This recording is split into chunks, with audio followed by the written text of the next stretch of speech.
The morning air over Arlington National Cemetery was cool and quiet. The sun had just begun to rise, and a soft light covered the long rows of white tombstones.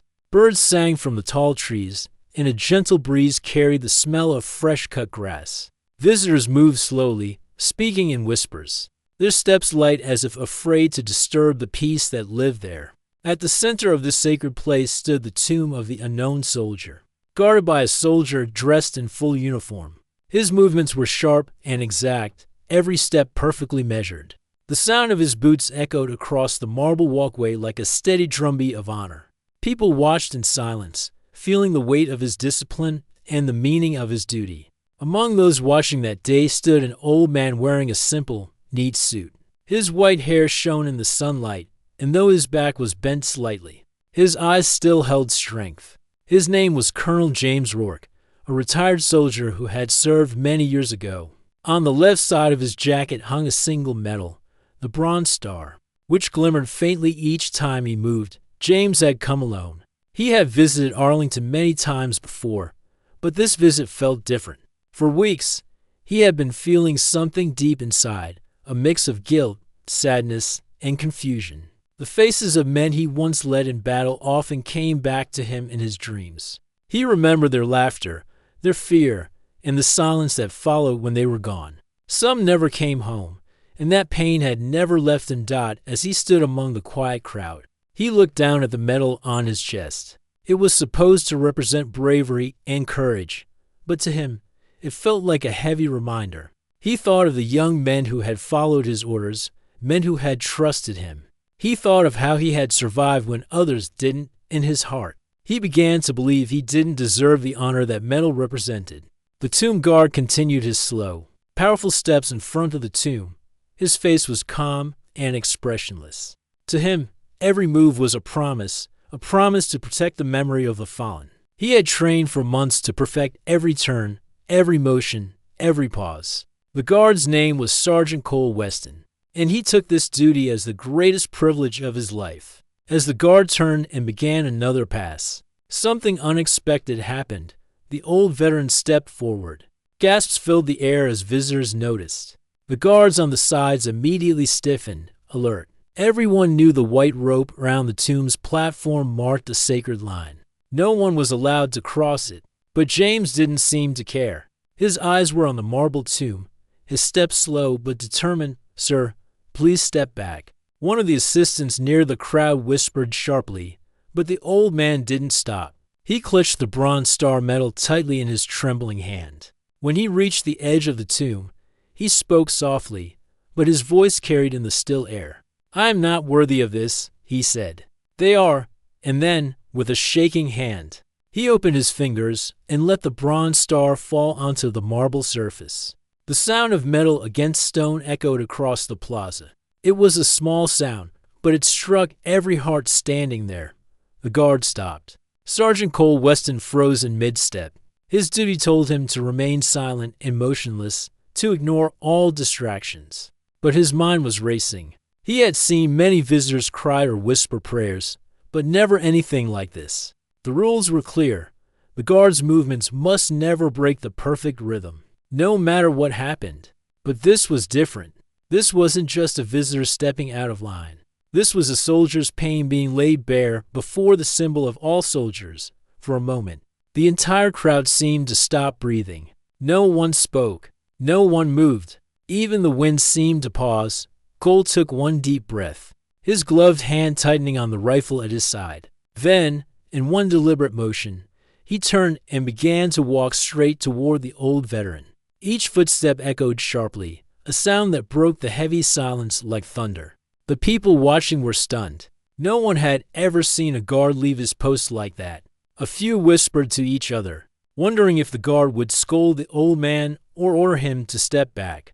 But there was something in the guard's face, calm, firm, and respectful, that made everyone stay quiet. When Cole reached the veteran, he stopped a few feet away and looked him in the eye. His voice was steady and strong. "Sir," he said, "please allow me to return this to you." He knelt down, picked up the Bronze Star from the marble tomb, and held it gently in his white-gloved hand. Then he stood straight again and stepped closer. The old man looked at him with tired eyes full of emotion. "You earned this, sir," Cole said quietly. "You carried it for them. That's what it means." The veteran's lips trembled. "I failed them," he whispered. "I led them there, and not all came back. This medal feels wrong." Cole's expression didn't change, but his voice softened. "You didn't fail them, sir. You carried their memory when no one else could. You lived to tell their story. That is honor." For a moment, there was nothing but silence between them. The young guard standing tall, the old veteran standing proud but broken. Tears formed in the veteran's eyes. His hand shook as the guard carefully placed the medal back into his palm. The crowd watched with quiet awe. A few visitors had tears on their cheeks. Even the smallest children, who didn't fully understand what they were seeing, were silent. They could feel the emotion in the air, the deep connection between the two soldiers. The old man looked down at the medal, then back at the guard. His voice cracked as he said, "Thank you, son." Cole gave a slow nod and stepped back, resuming his stance. He lifted his rifle and gave the veteran a sharp, perfect salute. The gesture was full of respect, not just for the man, but for every name written in stone behind them. The veteran hesitated, then straightened as best he could and saluted back. His arm wavered, but his heart was steady. It was a salute that carried decades of memory from a man who had seen both war and peace. Guilt and pride. No one in that crowd would ever forget that moment. The sound of boots resumed, sharp, clean, disciplined, as the guard returned to his post. His march once again steady and exact. But something had changed. The precision of his movement now carried a new weight, a deeper meaning. The old man stepped back behind the rope and rejoined the visitors. Some reached out to shake his hand, but he only smiled softly and nodded. His eyes glistened with tears he tried to hide. He looked up once more at the tomb and whispered something under his breath, a name, perhaps, or a short prayer, before walking slowly away. The sun had risen higher now, casting bright light across the cemetery. The rows of white tombstones stretched far into the distance, each one a reminder of lives given for something greater than themselves. The gentle sound of the guard's footsteps echoed once more through the air, calm and strong. As the crowd began to move on, people kept whispering about what they had seen. Some said it was the most powerful thing they had ever witnessed. Others said it reminded them of their fathers or grandfathers who had served. A few quietly wiped tears from their faces. One young boy, no older than 10, tugged on his father's sleeve. "Dad," he asked softly, "why did that man give away his medal?" His father knelt down and placed a hand on his shoulder. "Because sometimes," he said, "people carry pain with their honor." But the guard showed him that it's okay to be proud. That medal belongs to his heart, not just his chest. The boy nodded slowly, still watching the old man disappear among the graves. "I want to be like that guard someday," he said quietly. His father smiled faintly. "Then always remember what you saw today: respect, courage, and kindness. That's what makes a soldier great." Back at the tomb, Cole continued his march. His face was once again unreadable, his steps perfect. But inside, his chest felt heavier than usual, filled not with burden, but with pride. He had broken a rule that day, yes, but not out of disobedience. He had done it because his heart told him it was the right thing to do. He thought about the look in the old man's eyes, the trembling voice, the way the medal had shone in the sunlight. He knew that what had just happened would stay with him for the rest of his life. It reminded him why he stood guard in the first place, not just for the unknown soldiers, but for every soul who had ever served with love and honor. When his shift ended, he walked quietly past the visitors, who still spoke in hushed tones about the event. Many nodded to him as he passed, their faces filled with respect. He didn't respond, as his duty required, but he gave a small glance, enough for them to know that he had heard them dot at the far end of the cemetery. Colonel Rourke paused before leaving. He reached into his pocket and touched the medal once more. It felt lighter now, as if a weight had been lifted from his heart. He looked back toward the tomb, where the guard continued to march with silent precision. The old man whispered softly, "Thank you, soldier." Then he walked away slowly. the sound of his cane tapping gently on the path. Around him, the peaceful air of Arlington seemed to wrap around his shoulders, comforting and calm. For the first time in years, he felt at peace. As the day went on, the story of what happened began to spread among the visitors. Some posted about it online. Others simply told their families that they had witnessed something unforgettable. By evening, when the sun dipped low and the shadows stretched long across the graves, Sergeant Cole Weston took his final march for the day. The precision of his steps never changed, but there was something new. The next morning, sunlight once again touched the marble stones of Arlington Cemetery. The air was cool and quiet, just like before. But something had changed. Visitors came not only to see the tomb of the unknown soldier. They came because they had heard about what happened the day before. The story had already spread far beyond the cemetery gates. A video someone had recorded had gone viral overnight. It showed the moment when the old veteran dropped his medal, and the guard, breaking his silent duty, stepped forward to return it. People all over the country watched it again and again. Some cried, some saluted their screens, and some simply sat in silence. The comments below the video were filled with words of gratitude. One person wrote, "This is what real honor looks like." Another said, "That guard didn't just protect the tomb, he protected the soul of every soldier who ever served." Back inside the cemetery, Sergeant Cole Weston didn't know how famous he had suddenly become. The guards didn't use their phones while on duty, and he hadn't been told about the video yet. To him, that day was just another day of silent respect. He woke before dawn, put on his uniform with care, polished his boots until they shined, and checked every inch of his gear before marching out to the plaza. But he did notice something different. More people than usual had gathered near the tomb. Reporters stood behind the crowd with cameras ready. Families, children, and elderly veterans were there too, holding small American flags. When Cole stepped into view, a quiet wave of respect moved through the crowd. They didn't clap. They knew not to disturb the ceremony, but many had tears in their eyes as they watched him begin his steady march. Each click of his boot against the stone sounded like a heartbeat. 21 steps forward, pause, turn, 21 steps back, pause. It was as if time itself moved to his rhythm. At the same time, far away in a small town in Virginia, Colonel James Rourke sat at his kitchen table. The Bronze Star lay before him once again. It was clean now, polished so that the gold shimmered brightly. He had spent most of the night thinking about the young guard's words. "You carried their memory when no one else could. That is honor." Those words played in his head over and over. He finally understood that his guilt had blinded him for years. He had survived not to forget, but to remember, and to remind others of the cost of freedom. When he turned on the TV that morning, his breath caught. The screen showed a photo of him standing at the tomb with the guard. The headline read, "Tomb Guard Breaks Protocol to Honor Veteran. Moment Moves Nation." For a few seconds, James just stared. He hadn't realized anyone had recorded it. He felt shy and emotional at the same time.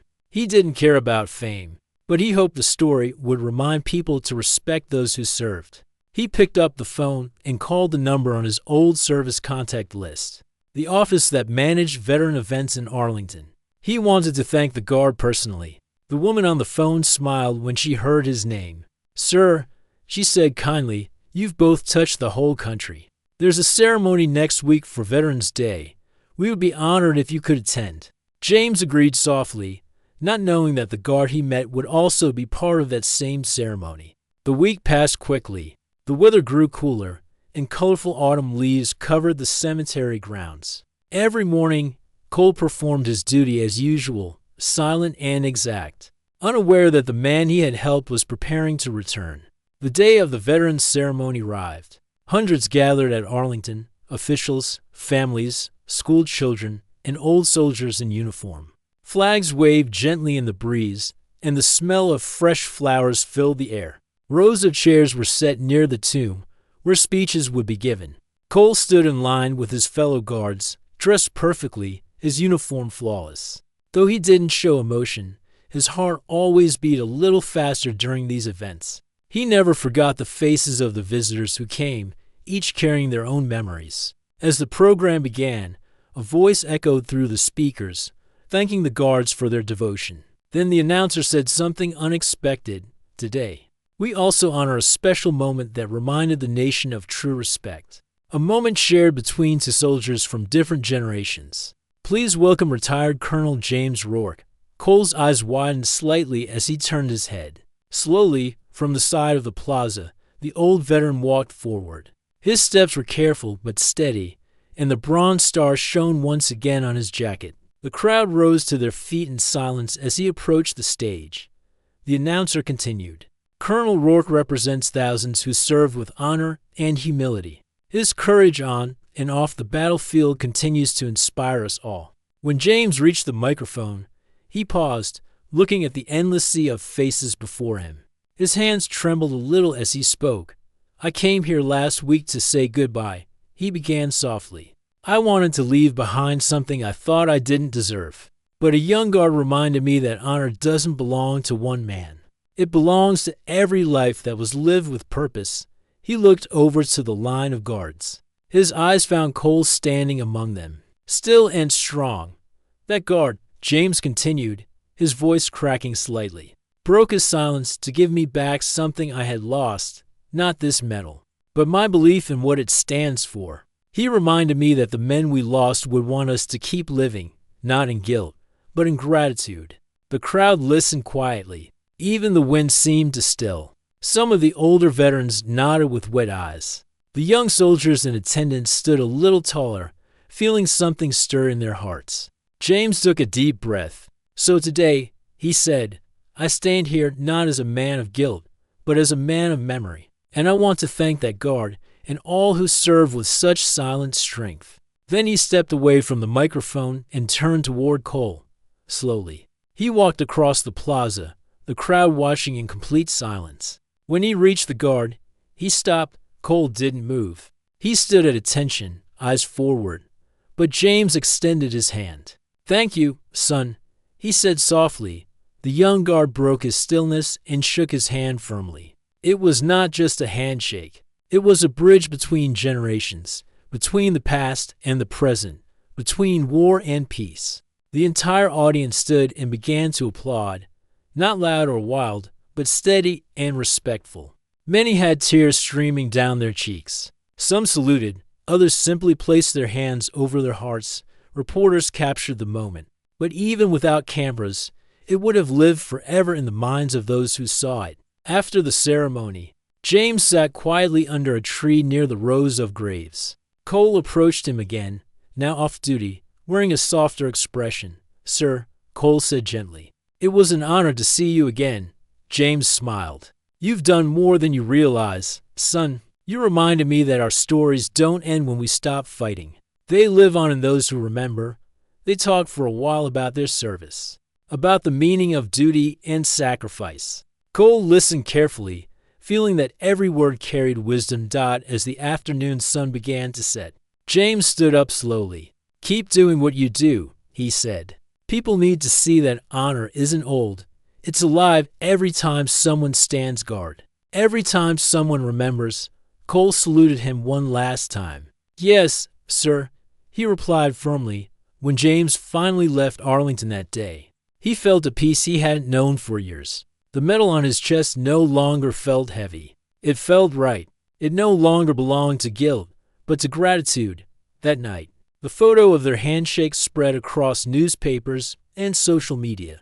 Headlines called it the salute that united a nation. Schools showed it to students during morning assemblies. Veterans groups used it in talks about respect and sacrifice. Even soldiers overseas watched it, feeling a quiet pride in their hearts. But for both men, it was never about fame. It was about a moment of truth, a reminder that honor doesn't fade with age or duty. It grows stronger when it is shared. Days turned into weeks. Cole returned to his silent duty every morning.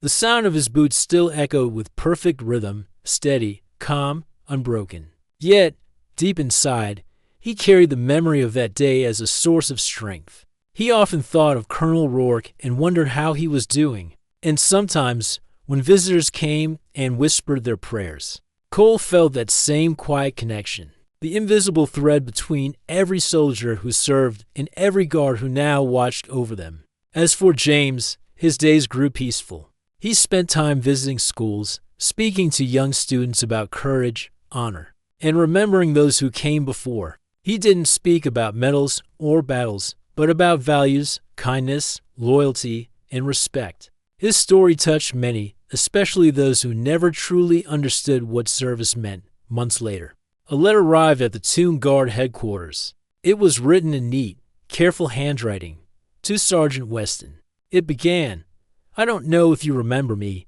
the old fool who dropped his medal at your feet. I just wanted to say thank you again. I keep the Bronze Star on my shelf now, not as a symbol of pain, but as a promise to live each day with honor. You gave me that gift. Never doubt that what you do matters. You stand not only for the unknown, but for all of us who still remember." It was signed. Colonel James Rourke retired. Cole read it quietly, his eyes resting on the last line for a long time. He folded the letter carefully and placed it inside his pocket. Then, when his shift began, he marched out once again, every step sharper, every